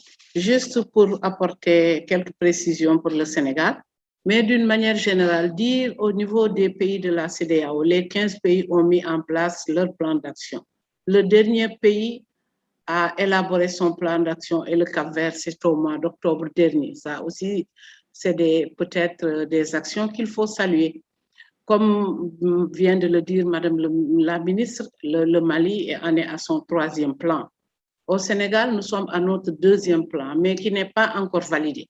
Mais il faut dire que le premier plan d'action concernant la résolution 1325 a connu beaucoup de manquements. Je pense qu'au départ, il n'y a pas eu un engagement de l'État, un engagement fort. Il faut le souligner. Il y avait un petit budget qui avait été remis par l'entremise du CCDG au ministère de la Femme, mais vraiment, il faut dire, on n'a pas eu, je ne sais pas, de réponse par rapport à ça. Donc, qu'est-ce qui s'est passé? Ce sont les partenaires, comme on l'a dit tout à l'heure, qui nous ont accompagnés, qui a accompagné AMLB, Alliance la migration pour le leadership et le développement, d'ailleurs qui est en virtuel. On est sur 2 réunions tout à l'heure également, mais avec le RESPECO. Donc, on a eu l'appui du DECAF, centre DECAF qui est à Genève pour la démocratie et la bonne gouvernance, je pense, le DICAF. Le DICAF nous a beaucoup appuyé. Ainsi, on a pu faire des ateliers de renforcement de capacité avec les forces de sécurité et de défense, les autorités administratives au niveau des régions plutôt, à Saint-Louis, à Ziguinchor, à Fatick, ainsi de suite. Et ça en est avec renforcer les capacités des femmes également, construire des outils, produire donc ce rapport, ce premier plan qui a été élaboré autour de 2 tomes, avec des annexes. C'était assez volumineux. On est rentré dans les détails. On a dit que lors donc, de la réunion de suivi d'évaluation, il y a eu des manquements, mais il faut le dire, le Sénégal n'en avait pas fait une priorité. Concernant donc notre 2e plan d'action, on nous avait annoncé un montant de tant de millions. Je ne peux pas l'énoncer ici, mais jusqu'à présent, je pense qu'on n'a pas eu d'informations par rapport à ça. Mais ce qu'il faut saluer, cette fois-ci, le ministère de la Femme et du Genre s'est intéressé donc à l'élaboration de notre 2e plan, a convoqué 2 ou 3 réunions pour le partage, a recruté des consultants et ce travail a été restitué. Toutes les organisations qui travaillent de femmes et autres et de jeunes ont été associées pour une seconde réunion, mais ça n'a pas été validé. Bon, moi, je le lis à la pandémie, à COVID-19, peut-être c'est ce qui a constitué ce frein-là, mais on est là, on veille et on est en situation de veille et d'alerte parce que nous avons aussi une responsabilité. Si l'État ne s'engage pas, nous avons le devoir donc de faire des remarques, d'interpeller l'État pour que ces actions soient menées jusqu'au bout. C'est ce que je voulais dire pour le Sénégal. Mais dire aussi, les partenaires aussi, il faut le dire, ont manqué aussi d'engagement parce qu'on a l'habitude de le dire. Aucun plan d'action n'a été, à ma connaissance, par les pays, en tout cas au niveau de l'espace CEDEAO. J'ai posé toujours cette question. Mais même au niveau du Conseil de sécurité des Nations Unies, mais ils n'allouent même pas, je ne sais pas, le budget alloué, donc 0, je ne sais pas, ça fait même pas 1%. Donc vous voyez un peu, si eux qui ont déjà pris ces résolutions ne s'intéressent pas tellement au financement de ces plans, bon, les États aussi n'ont pas cet engagement, peut-être ne sont pas motivés pour consacrer une part de leur budget donc pour la mise en œuvre de ces plans. C'est ce que je voulais ajouter. Merci beaucoup. Merci, Présidente. Nous allons laisser la parole à Madame Keita Saran. Maître Keita, qui a levé la main. Madame Djenaba Haidara, je serai à vous après Madame Saran Keita. Madame Saran, vous avez la parole. Du Mali, je rappelle qu'elle est présidente de la section nationale REPSECO du Mali. Madame Saran Keita. Sinon, nous allons laisser la parole. Bonjour. Oui. Vous m'entendez? Merci beaucoup. En tout cas, merci beaucoup. Félicitations aux différentes panélistes, Madame la présidente régionale, toutes mes félicitations. Madame la ministre, mes félicitations. Madame la coordinatrice nationale de WANEP, Togo, toutes mes félicitations. Et pour aller un peu dans le même sens que Madame la ministre Boaré Samaké, je dirais que nous savons aujourd'hui que le Mali est à sa 3e génération de plan d'action par rapport à la résolution 1325. Et je dirais que le RESPECO Mali, à travers ma modeste personne, a participé à l'élaboration des 3 plans d'action et le comité de suivi qui a été mis en place par rapport au suivi des activités du plan d'action, le RESPECO est un membre de ce comité de suivi. Et comme l'a dit Madame la ministre, le plan d'action a été lancé lors d'une activité et préfacé même par le Premier ministre Mokhtar Wane en son temps. Donc, le plan d'action du Mali est un plan d'action innovateur. On a pris un plan d'action global sur 5 ans, mais on s'est dit que chaque région, les 10 régions classiques du Mali, pour le moment, vont faire des plans d'action opérationnels chaque année. Donc, nous sommes à ce niveau et bon, c'est vrai que nous avons des soucis de financement, mais je dirais que les plans d'action au Mali sont mis en œuvre. Les activités des plans d'action sont mises en œuvre par les organisations qui travaillent sur la thématique femmes, paix, sécurité. Le RESPECO Mali travaille beaucoup dans la mise en œuvre des différents plans d'action du Mali, mais pas en tant que gouvernement. On n'a pas de financement direct du gouvernement, mais nous travaillons avec les partenaires qui nous financent, même le RESPECO, le centre charge de la CEDEAO, le CCDG qui finance les activités, et que le RESPECO Mali est en train de travailler dans la mise en œuvre des activités du plan d'action du Mali, mais sans être gouvernement. Mais comme l'a dit Madame la ministre Boaré Bintou Samaké, il n'y a pas de financement direct de plans d'action et il n'y a pas de prévision budgétaire par rapport à ces plans d'action. Donc, je vous remercie. C'est ce que je voulais dire. Merci beaucoup. Merci beaucoup, Maître, pour ces clarifications. Madame Aïdara? Madame Koné, je serai à vous après Madame Aïdara. Allô? Oui. Je suis Madame Aïdara Djeneba Aïdara. Je ne sais pas si vous m'entendez. Nous vous entendons très bien. D'accord. Je suis la présidente du collectif des femmes du Mali, le COFEM. Bon, actuellement, je suis en Égypte pour une visite. Bon, je dis que j'ai pris le train en marche. Je m'envoie à celle de mes prédécesseurs pour féliciter les membres, les organisations, les organisateurs de cet atelier.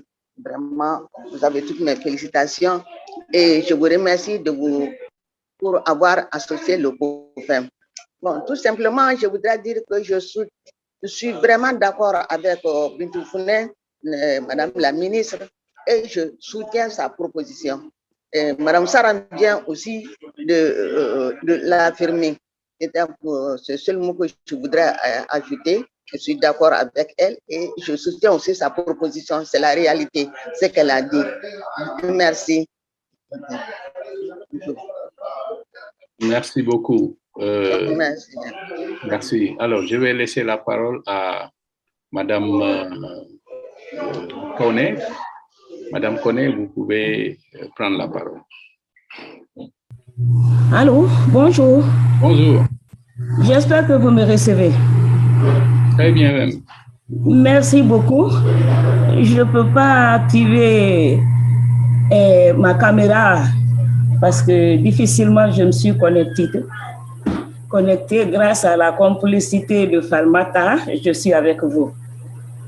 Ok. Je voudrais féliciter toutes les intervenantes, Tata Yago, Madame Samaké et ma sœur Dado. Je vous aime toutes. Félicitations.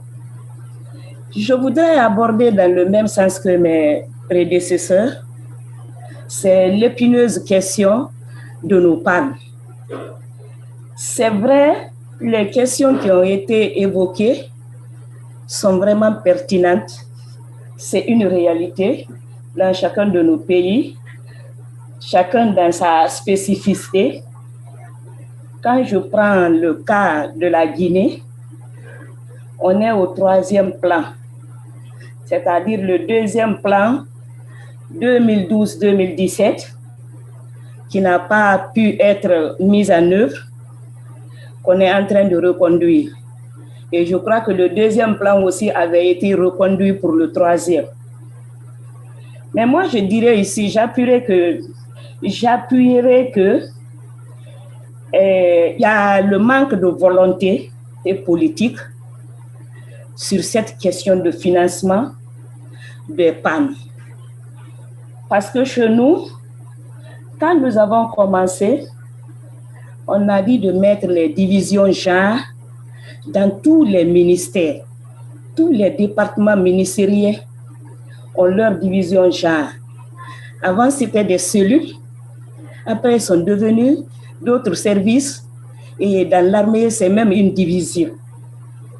Et ces cellules, la division a été mise même dans les garnisons militaires, les 4 garnisons militaires, les camps Alpha Yaya, Samori, Labé et tout. On a les divisions. Mais l'épineuse question, c'est la budgétisation sensible au genre. Jusqu'à présent, nous ne parvenons pas à avoir des lignes budgétaires sur ces divisions pour qu'on puisse travailler. Donc, voilà un peu ce à quoi nous aussi on est butés. Et au niveau du ministère, il y a le problème d'ancrage. Comme l'a dit Mme Samaké, cette question de sécurité n'est pas l'apanage des femmes, n'est pas l'apanage du ministère de la femme. C'est que tous les ministères doivent s'impliquer. C'est-à-dire, on a le ministère de la Sécurité chez nous, la Défense, le ministère de la Justice, la douane, l'environnement, qui sont les 5 secteurs de la sécurité. Dans les conditions normales qui doivent être intéressés aussi à la mise de ce PAN. Donc, moi, j'apprécie vraiment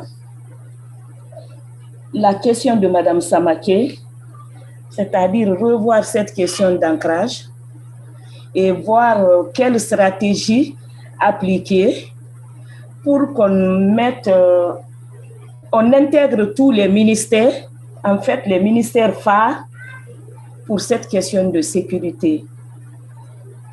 Je crois que cela va nous aider pour la mise en place.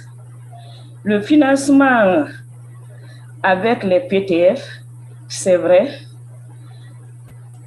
on peine à l'avoir, mais je pense qu'il y a le contexte de Covid aussi qui est venu vraiment... Il semble que Mme Koné nous a quittés. Mme Koné? Alors, en attendant, je vais relayer un commentaire de Mme Adjara, médiatrice du WANEP Togo. Vous pouvez, s'il vous plaît, quitter le... Je pourrais lire de manière plus simple sur la barre de chat. Voilà, s'il vous plaît. Merci. Alors, Mme Adjara WANEP Togo, qui voudrait savoir si, au moment de l'évaluation des pannes, les gouvernements ne peuvent pas envoyer des personnes à la base pour une discussion avec les femmes qui connaissent réellement les problèmes auxquels elles sont confrontées, plutôt que de rester à adopter les pannes à un niveau stratégique élevé, car chaque milieu et chaque ville a ses problèmes qui diffèrent de ceux des autres. Voilà un peu ce que Mme Adjara du WANEP Togo a dit. Afoué Adjara Ndiarama, qui est médiatrice WANEP Togo. Alors, nous allons revenir donc à nos présidentes. Il me semble que vous aviez levé la main. Oui. Je reviendrai à Saran, donc après l'intervention de la présidente. D'accord.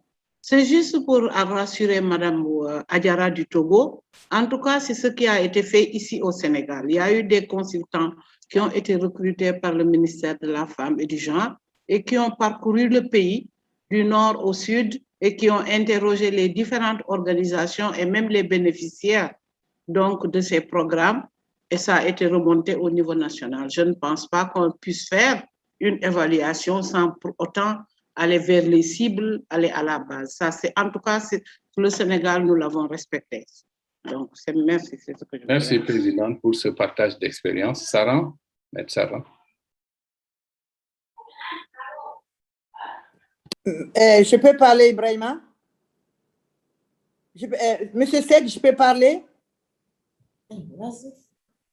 Monsieur Seck? Oui, maître, mais je sais que vous avez donné la parole. Vous pouvez parler. Oui, Maître Saran, je vous ai laissé la parole. Oui, merci beaucoup. Je vais essayer de réagir par rapport à la question de la dame du Togo, en allant dans le même sens que Madame la présidente régionale Diago Ndiaye. Les plans d'action sont élaborés avec la participation des populations à la base.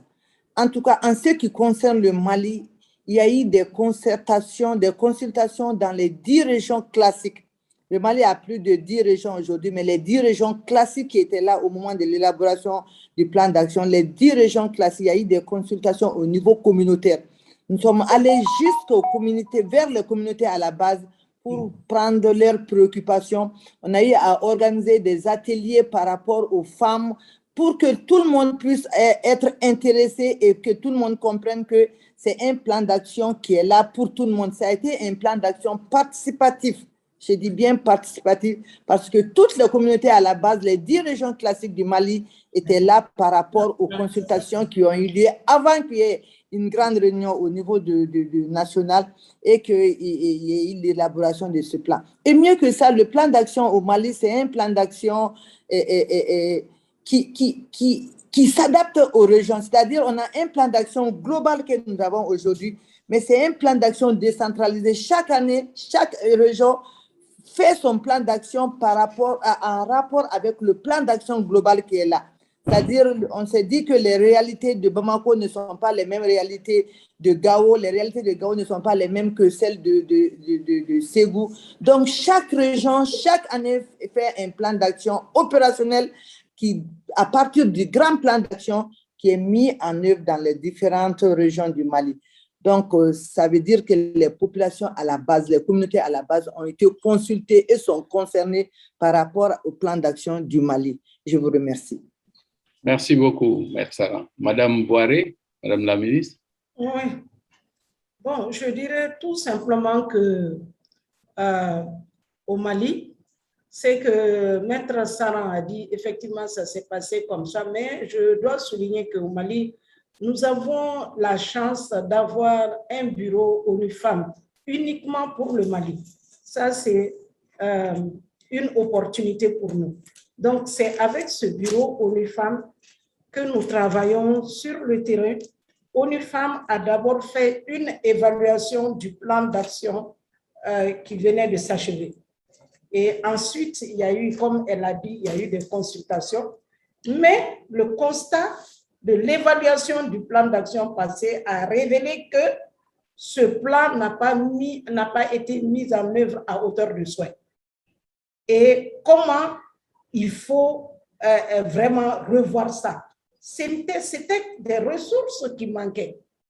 Et je dirais aujourd'hui que c'est vrai, nous avons cette opportunité d'avoir ONU Femmes au Mali, mais aussi ce bureau mobilise au niveau local, ce qui fait que les organisations de la société civile qui veulent aussi mettre en œuvre ce plan d'action à travers des mobilisations de fonds au niveau local n'arrivent pas à mobiliser les fonds au niveau local.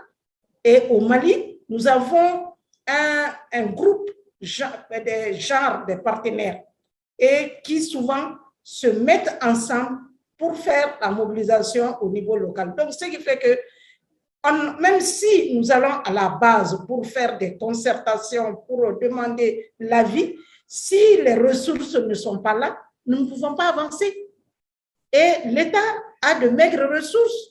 Et surtout que ce plan d'action est logé au niveau du ministère de la Promotion de la Femme, dont le budget n'est que 0,26% du budget national. Donc, le blocage est toujours là, malgré la bonne volonté des organisations de la société civile. Merci. Merci bien. Merci, Madame la ministre. D'autres intervenants?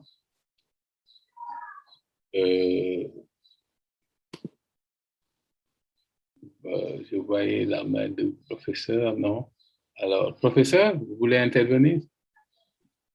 Oui, Monsieur Seck, en fait, voilà. Juste pour revenir un peu sur les différentes interventions, et je dis qu'en fait, ce qui ressort surtout, c'est l'importance de l'engagement politique, parce que quelle que soit la qualité, en fait, des plans d'action, si tout est reposé, en fait, sur la mobilisation faite par les OSC, si effectivement les ministères qui ont en charge la mise en œuvre de ce plan d'action ont un budget très faible, quel que soit le bon vouloir de la personne en fait qui dirige ces ministères, elle aura quelque part les mains liées ou bien une tâche très difficile. Pourquoi? Parce qu'au fond, comme on le dit, le nerf de la guerre, c'est-à-dire les ressources ne sont pas là.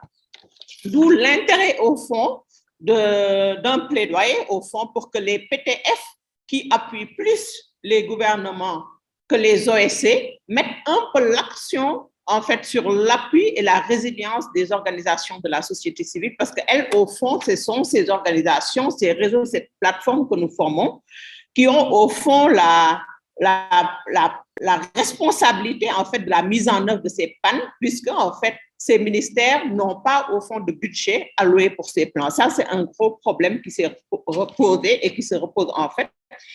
Et la mobilisation des ressources aussi, il faut revenir sur la mobilisation des ressources, à mon avis, d'où l'intérêt en fait de la synergie d'action, aussi bien au niveau des pays, au niveau national qu'au niveau régional, afin que ces plateformes, ces réseaux que nous formons, nous puissions nous unir la main pour ensemble porter en fait ce plaidoyer au niveau des PTF afin, lorsqu'on parle, on met beaucoup l'accent, on sensibilise en fait sur le leadership des femmes, mais on ne peut jamais en fait atteindre ce niveau si ces plateformes et ces réseaux ne sont pas renforcés, comme l'a dit Tata Diago au début. Il y a des appuis institutionnels, ces réseaux, ces plateformes n'ont pas les moyens pour mettre en œuvre leur mission, mais comme l'a dit Madame le ministre également, en tant que politique, c'est-à-dire en tant que ministre, si les partenaires prennent des engagements et que les engagements ne suivent pas derrière, quel que soit l'engagement des OSC, quel que soit le bon vouloir en fait des femmes qui sont au niveau de ces ministères, le problème se posera et sera entier à l'horizon 2030. Comme l'a dit également Dado, même si au niveau des communautés, au niveau communautaire, on arrive à enrôler l'ensemble des femmes et que toutes ces femmes soient mobilisées, le problème est entier. Au fond, le problème, c'est pas les... Parce qu'en général, on parle beaucoup en fait d'actions non coordonnées, les OSC ne manquent pas d'initiatives. Les OSC se retrouvent au niveau des nations et les plateformes, comme l'a dit tantôt les unes et les autres, les plateformes travaillent en synergie, mais ce qu'on n'a pas en synergie, c'est les moyens et les ressources. Et ça, je pense qu'on doit le ressortir dans le policy brief, le document qu'on va mener, mais de plus en plus, je pense, ensemble, nous avons le devoir de tenir en fait ce langage au PTF et leur dire que quelque part, ce sont les moyens qui ne suivent pas et qui ne permettent pas, quelle que soit la qualité d'un document, si nous n'avons pas les ressources, quel que soit l'engagement en fait des communautés, si nous n'avons pas les ressources aussi bien au niveau national qu'au niveau international, on sera au même point dans 10 ans. Je pense que c'est ce que je voulais dire et peut-être susciter également d'autres débats et s'il y a également d'autres intervenants qui aimeraient bien rajouter quelque chose. Je vous remercie, M. Seck. Merci, professeur. Merci pour d'ailleurs ce début de synthèse, pour avoir vraiment fait le round-up et avoir piqué de toutes les idées émises. C'est intéressant. Je vois d'ailleurs que le débat est en train de se poursuivre entre Madame la ministre, Madame Boiré et Lala Fatma Djamila Moulay sur les questions de justement mobilisation de ressources. Parce que puisque Lala propose d'ailleurs qu'on puisse présenter les budgets sur ces questions de panne au niveau de l'Assemblée nationale, par exemple, au moment du vote du budget de l'État. Parce qu'en réalité, et d'ailleurs c'est pertinent, on ne peut pas attendre des partenaires de l'extérieur, des partenaires extérieurs, la mobilisation des ressources pour pouvoir partager, pour pouvoir mobiliser ces ressources-là. Et donc, évidemment, Madame Poiré, Madame le ministre, qui lui répond en réalité que le ministère de la Femme tire ses ressources auprès des partenaires. Donc, finalement, je pense que, et c'est là où d'ailleurs je vais aborder la question de la synthèse. D'abord, le point autour de la mobilisation de ressources. qui est sorti dans toutes les interventions, aussi bien de l'intervention de Madame la Présidente Thiago Ndiaye, Dado, Madame la Ministre. La question, le nerf de la guerre, c'est la question de la mobilisation de ressources, qui d'ailleurs va au-delà des problématiques liées à la femme et sécurité, au-delà des problématiques liées au plan d'action nationaux, mais qui nous interpelle essentiellement de manière assez forte. C'est autour de la problématique du développement. Avons-nous les moyens de nos politiques, puisque la question femme-sécurité est un aspect de nos politiques de développement essentiellement. Et la question de la mobilisation des ressources revient souvent. Et à mon avis, les organisations de femmes sont interpellées au plus haut point, d'où l'impérieuse nécessité d'aller vers des formes d'ingénierie financière qui devront vous être propres. Il devra arriver un moment où la raréfaction des ressources fera qu'il faudra nécessairement, pour rester dans l'espace, dans l'écosystème des organisations, pour continuer à exister, il faut qu'on soit ingénieux, il faut qu'on soit inventif, il faut qu'on ait assez de parades et de ressources. Je ne dis pas ressources financières, hein, mais ressources intellectuelles, ressources techniques, pour arriver à mobiliser des ressources financières. Puisque au fur et à mesure, on verra que de plus en plus, l'environnement est très compétitif.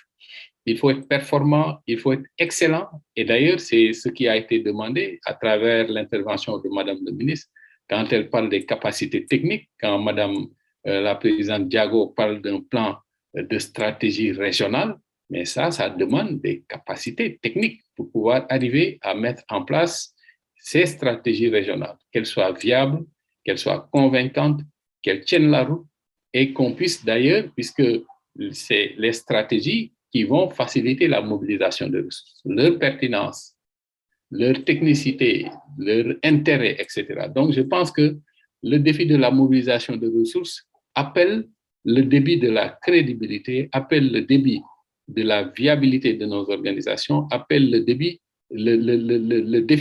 de l'intérêt que portent les citoyens vis-à-vis des organisations qui sont mises en place.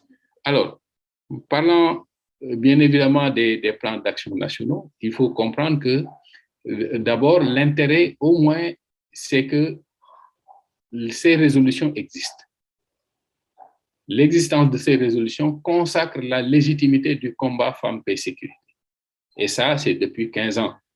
C'est dire donc que, comme l'a dit Madame le ministre, ce n'est pas un long fleuve tranquille. C'est des acquis très fragiles et il faut toujours travailler à les consolider. Mais leur consolidation, des fois, dépend aussi de la faisabilité des actions que vous portez. Entre autres, les plans d'action nationaux, moi, je peux les voir tout simplement puisque les résolutions, ce n'est pas des traités, ce n'est pas des conventions qui nécessitent des lois d'application. Comprenez que les plans d'action nationaux, c'est comme des lois d'application. C'est des actions qu'on traduit au niveau interne dans chaque État pour essayer de mettre en œuvre ces résolutions-là. Il est intéressant de voir que chaque pays a sa possibilité, sa marge de manœuvre, sa possibilité de définir ses plans d'action. L'essentiel, c'est que ça reste dans l'esprit de la résolution 1325. Mon avis est que le gros défi maintenant est d'arriver à enrôler l'État, non pas uniquement dans ses engagements, mais dans la mise en œuvre de ces résolutions, de ces plans d'action, et non pas, puisque nos États, avec leurs maigres ressources, peuvent ne pas assurer la mobilisation de toutes les ressources nécessaires à la mise en œuvre des plans d'action, mais au moins qu'ils aillent en synergie avec les organisations de femmes pour aller vers la recherche de moyens et de financement. À mon avis, c'est un gros défi et il faut continuer à y travailler et réfléchir à des approches. Je pense qu'il y a de bonnes pratiques qui ont été proposées, il y a des pistes de solutions, etc. Peut-être qu'il serait bien de réfléchir à initier un programme de partage de bonnes pratiques sur ces plans d'action. Quel est le pays aujourd'hui dans la sous-région qui est champion dans la mise en œuvre de ces plans-là? Quel est le pays champion? Quels sont ses secrets? Quelles sont ses facettes? Et comment partager ses ressources? Et enfin, À mon avis, il faut quand même, vu que cette question-là revient, c'est un serpent de mer, mais c'est une ritournelle, il faudrait réfléchir à une stratégie, un plaidoyer de haut niveau aussi. Hein. On a Madame la ministre qui est là, qui a son expérience, etc. On a le président Diago, on a l'initiatrice même de ce débat, l'ONG Partners West Africa à travers le professeur Ndiaye. Est-ce qu'il ne faudrait pas aller en synergie justement pour travailler à mettre en place ne serait-ce qu'un document de plaidoyer à adresser aux acteurs essentiels, c'est les acteurs étatiques, puisque ici, à ce niveau, la mise en œuvre de ces plans d'action, le nœud du problème, c'est au niveau étatique. Comment travailler à les enrôler, à les intéresser et à les impliquer davantage dans la mobilisation de ressources. Ça, je pense que c'est le gros défi. Et c'est à cette question-là que je voudrais faire la chute de cette discussion fort intéressante qui se poursuivra bien sûr.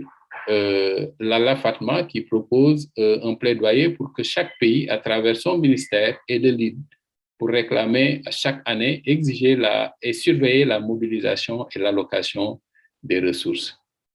Afouet Adjara Ndiarama, qui, elle, demande s'il n'est pas possible de mettre en œuvre, en synergie, des femmes qui pourront mettre un bureau national de femmes où, au moment où le PAN sera adopté, que le suivi et l'élaboration des programmes puissent se faire. Alors, Ndeye Ndiaye Ndoye, qui, elle, lance un appel. N'oubliez pas les moyens pour le 21 septembre, journée pour sensibiliser sur les violences préélectorales qui ont commencé au Sénégal. Alors, professeur, si on met la femme au cœur des questions de paix et de sécurité, donc, les budgets doivent suivre. Une partie du budget de sécurité pourrait être consacrée aux questions qui impactent les femmes. Alors, il y a beaucoup quand même de félicitations qui sont venues de Georgium, de Malamine Diédhiou de Ziguinchor, Djimouko Sabine, etc., etc. Voilà un peu, j'ai voulu faire un ratissage, mais c'est sur cette note-là que je voudrais remettre la parole à Madame la professeure pour son mot de clôture. Et pour dire qu'en réalité, un document, une note de synthèse, un policy brief sera produit sur la base des discussions que nous avons eues, mais également des échanges et des interventions. Sûrement que nous aurons à recourir aux intervenants, aux panélistes pour des compléments ou pour des corrections apportées au policy brief une fois qu'il sera bouclé. Dado propose de mettre en place et faire fonctionner des comités de suivi ou des cadres de concertation multi-acteurs en lien à ces programmes. Voilà, professeur, je vous remets la parole. Hawa Abdou, mener une cartographie des OSC artisanes de la paix pour une intervention pour une évaluation des interventions. Voilà, professeur. Hawa Abdou, Idi du Niger. Voilà, professeur, je vous remets la parole. Merci. Merci, M. Seck. Permettez-moi d'abord de remercier tous les panélistes pour la qualité non seulement de la présentation, mais également pour la richesse de nos échanges. Et c'est juste des mots de remerciement et dire, comme on l'a dit tantôt, qu'on va continuer les discussions. Nous aurons beaucoup de plateformes. Nous avons d'abord le groupe WhatsApp qui va nous permettre également de continuer, mais également derrière, féliciter et remercier le staff de Partners et également l'équipe d'Haïti qui est depuis Saint-Louis et qui nous ont permis en fait de tenir ce webinaire. Donc pour clôturer, et comme l'a dit tantôt M. Seck, nous avons presque fait la synthèse. Et pour ces différentes propositions, je rajouterai peut-être la sensibilisation des parlementaires, puisque les budgets des ministères sont présentés à l'Assemblée nationale et peut-être nous aurons peut-être le devoir, nous, femmes, des plateformes, réseaux et organisations de la société civile, de devoir peut-être de sensibiliser davantage, pas seulement nos sœurs qui sont parlementaires, mais tous les parlementaires. Et je pense qu'on peut bien le faire ensemble au niveau de nos États, mais également au niveau du Parlement de la CEDEAO, bien sûr avec l'accompagnement du RESFECO et de Royal Shelf.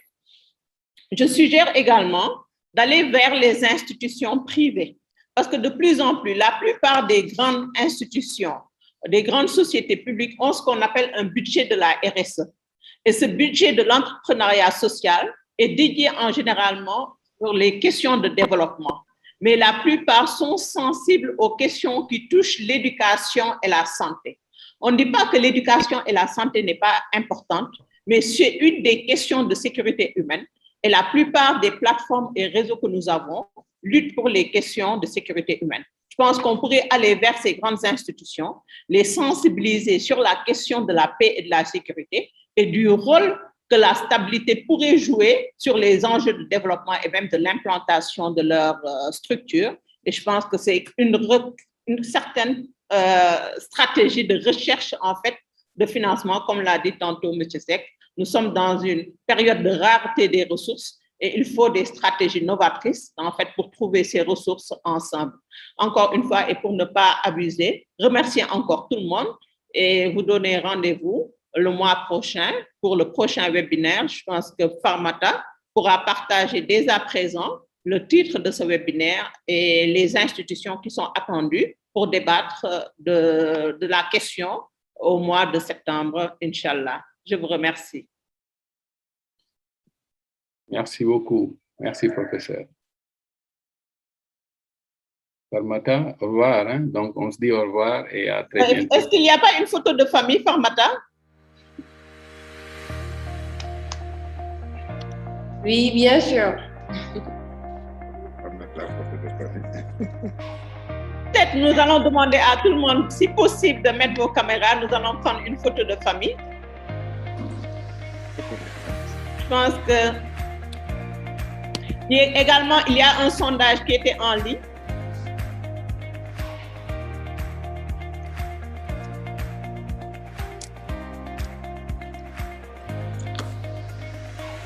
Merci. Merci. Merci, merci. Au revoir tout le monde.